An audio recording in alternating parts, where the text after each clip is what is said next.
どうも皆さんこんにちは。今日はこちらゴドックスの新製品で AD100 Pro っていうストロボです。まず前半にどんなストロボかっていう話をして、後半にこれを使ってこんな撮影をしましたよっていう話をやっていきます。まず製品の特徴なんですけれども、こういう円柱型のストロボなんですよ。持った感じとか重さとか大きさとしてはパイナップルの缶詰みたいな大きさです。グラムで言うとバッテリー込みで524グラムで、こんなに小さいんですけどパワー100ワットです。私ゴドックスの V1 っていうクリップオンストロボ持ってるんですけれども、これは76ワットなのでそれよりもちょっとパワーが強いものになります。今回紹介している AD100 Pro はクリップオンではないので、このクリップオンと単純に比べるっていうのはちょっと違うと思うんですけど、結構ねスペックが似てるんですよ。違うところはというと、クリップオンかクリップオンじゃないか、それからこっちが76ワット、こっちが100ワットで、マスター機能ありマスター機能なし、それ以外のスペックねほとんど同じになってます。ではまずは同梱品を見ていきます。まずストロボ本体、バッテリー、充電器とコード、カラージェル、それからスタンドアダプターです。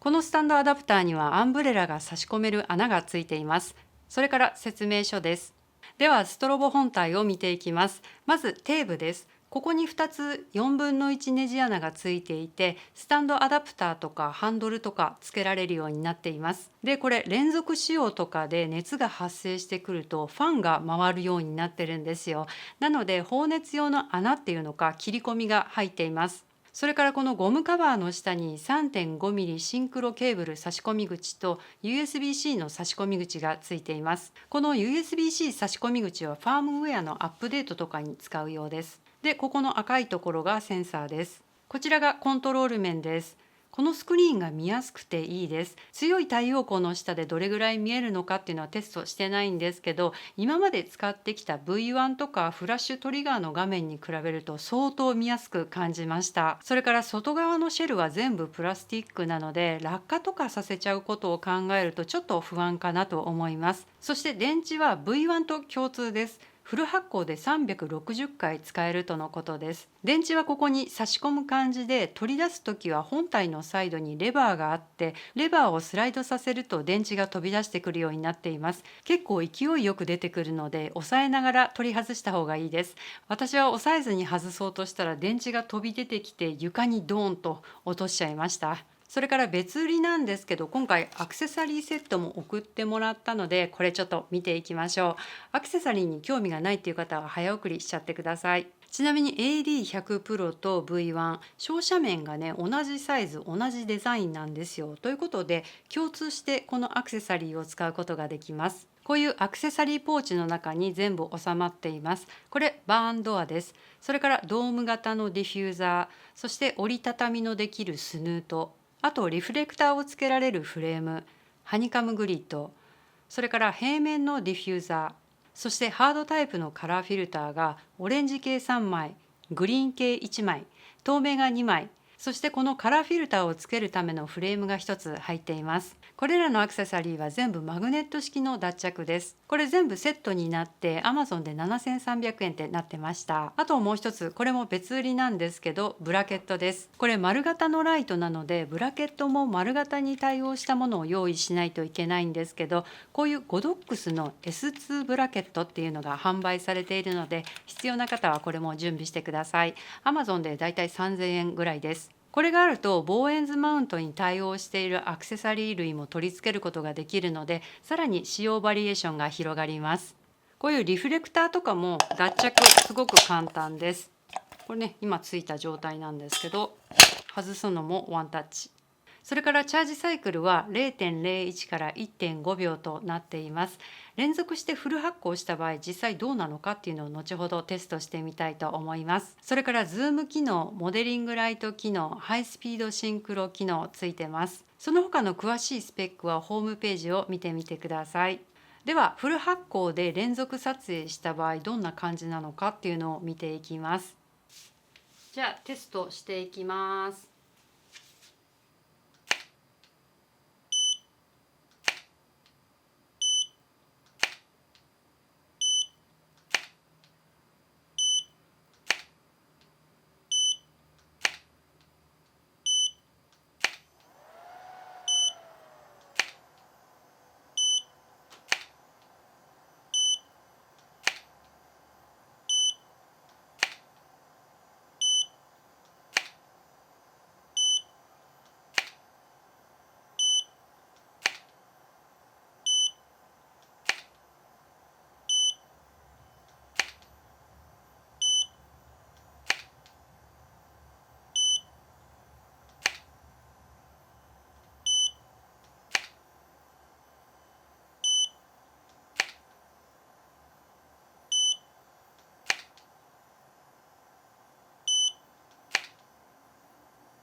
ちょっとここに熱くなってますよっていうマークが出たのでテストやめたんですけど、持ってみた感じではね、そんな熱々っていう感じではないんですよ。なんとなくあったかいなぐらいな感じです。では次はこのストロボを使ってこういう写真を撮っていきます。今回ね、このストロボを使ってどういう撮影しようかなって考えたんですけど、こういうストロボってクリップオンストロボを買った後の2台目のストロボとして買う人が多いんじゃないかなと思って、今回はこの V1 と AD100 Pro 2台を使っての撮影をしてみることにしました。ストロボを2台使ってお家でできる何か楽しい撮影ないかなと思って YouTube でネタを探してみたんですけど、そしたらね、こういう写真が撮れるっていう動画が出てきたので、今日はねその動画の内容に沿って撮影をしてみました。ネタ元の動画のリンク、この動画の説明欄に書いておくので、もっと詳しいやり方が知りたいっていう方はそちらの方をぜひご覧ください。じゃあ今日のセッティングを紹介していきます。まずバック紙は白です。でこのね台も白です。でここね今見えてるかな、ちょっと水が飛び散るのでここら辺全面に、ビニールシート引いてあります。でこのね白い台の上にもこのプラスチックのシートみたいなのを置いてあるんですけど、これはこの濡れるの防止とかじゃなくって、写真撮った時に綺麗に反射するんですよ、こういうの置いとくと。なのでちょっとねこれも100均で買ってきたんですけど、こういうプラスチックシートみたいなの置いてます。で今日のメインの AD100 Pro、 ちょっとね今下に置いてあるんですけど、これで背景を明るくするためにこっちに置いてあります。で水かぶるのでちょっとね周りにビニールかぶせてあります。これ照射面だけビニールかからないようにちょっと穴開けました。でもうねカメラの位置もこのグラスの位置ももうテストで試してこの位置って決めてあります。この手前のあたり、このグラスの前のあたり、ここら辺を明るくするためにゴドックスの V1 置いてあります。でカメラにつけてあるこのゴドックスの X2T で V1 とこの AD100 Pro をコントロールします。今日本当はこの AD100 Pro が主役だから、これをねこの V1 が置いてある位置に置きたかったんですけど、さっきちょっとねテストしてみたらこの V1 を後ろに置いちゃうとこの背景が十分に明るくならないんですよ。ということで、ちょっと主役なんだけど AD100 Pro は後ろを照らしてもらうことにして、V1 はここら辺を照らしてもらうことにします。で今日使う小道具です。まずグラスで水で、それからレモン、そしてこれがね偽物の氷です。これもね100均で買ってきました。で飛び散った水を拭くタオルです。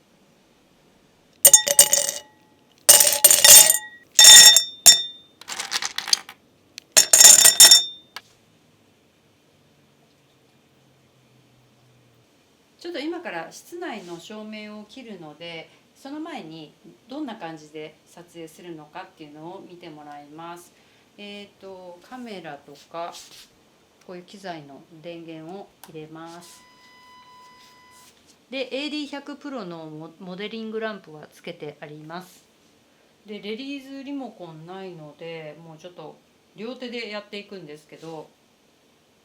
でレモンを、落ちてほしい角度に落とすっていう感じで、この着水した時とちょうど合うぐらいの時にシャッターが切れるっていう感じです。ちょっとねこの今も室内明るいままで一回どんな動きかやってみます。じゃあスタンバイ。失敗。こんな感じで繰り返していきます。こんな感じ。今ねバック紙のところに見えているライトは AD100 Pro のモデリングライトです。なんかねモデリングライトちょっと黄色いんですよ。で、撮影やっていきます。ちょっとね水足しとこうかな。